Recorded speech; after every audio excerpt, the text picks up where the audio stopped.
안녕하세요. 최다은 변호사입니다. 폭행에 대해서 얘기를 해보려고 하는데요. 직장 내에서 회식을 했어. 그런 경우에 부장님이랑 과장님이랑 치고받고 싸웠대. 이런 케이스들은 굉장히 많이 보는데, 직장의 사업주가 근로자를 폭행했다라고 하는 경우들도 없진 않겠죠? 최근에 제가 판례를 확인한 것에서 그런 내용이 있었는데, 여기서 좀 재미난 내용이 있었습니다. 어떤 것이냐면, 일반적으로 폭행이 있을 때는 형법상 폭행죄로 규정을 하고 있는데, 근로자를 사업주가 폭행을 했다라고 한다면 더 가중해서 처벌하는 규정이 있더라는 거예요.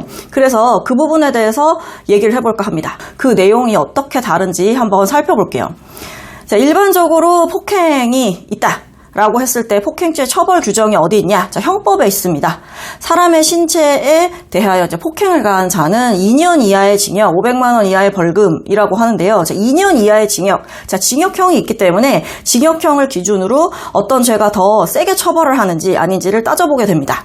자, 형법상의 폭행죄는 2년 이하의 징역에 처한대요. 2년보다 밑에. 그런데 근로기준법을 한번 보시죠. 근로기준법에 나와 있습니다. 제8조의 폭행의 금지. 사용자는 사고의 발생이나 그 밖에 어떠한 이유로도 근로자를 폭행하지 못한다.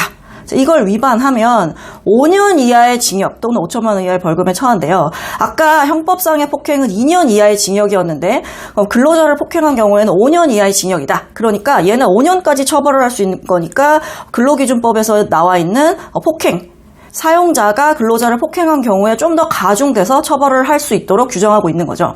자, 만약에 A라는 사업주가 B라는 근로자를 폭행했다라고 한다면 하나의 행위로 근로기준법상 근로자에 대한 폭행 혐의 하나와 그 다음에 형법상 폭행이 동시에 성립을 하게 되는데요. 자, 하나의 행위로 여러 개의 죄가 성립하는 때를 우리는 상상적 경합이라고 얘기를 합니다. 굉장히 법률적인 얘기인데 어쨌든 상상적 경합이 된다라고 했을 때 가장 중한 죄로 처벌을 하게 되거든요. 그러니까 여기서는 일반적인 형법상의 폭행이 아니라 근로기준법상의 근로자 폭행 혐의가 적용되게 돼서 5년 이하의 징역 혹은 5천만 원 이하의 벌금에 처하도록 되는 것입니다.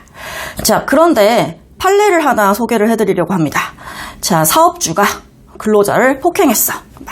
굉장히 일방적으로 폭행을 가해서 상해가 발생이 됐다는 거예요. 자, 이런 경우에는 폭행이 아니라 죄명이 상해로 바뀌게 되는데 이 사람에게는 법원이 두 개의 죄가 성립을 한다라고 얘기를 하고 있습니다. 일단 첫 번째는 형법상의 상해죄, 그 다음 두 번째 사용자가 근로자를 폭행을 한 근로기준법 위반의 혐의가 두 개 적용이 된다라고 얘기를 하고 있습니다.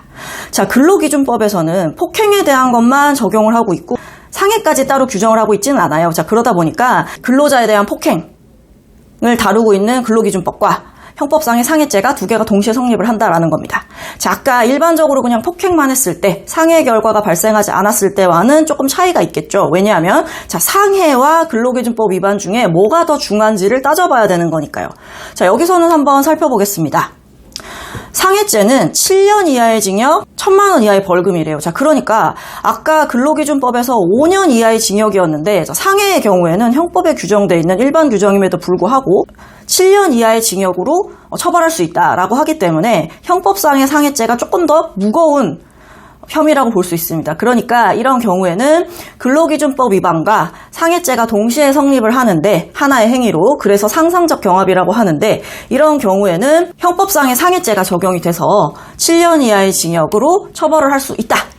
그리고 1천만 원 이하 벌금 이런 식으로 이제 상해죄로 처벌을 할 수 있다라는 얘기가 됩니다.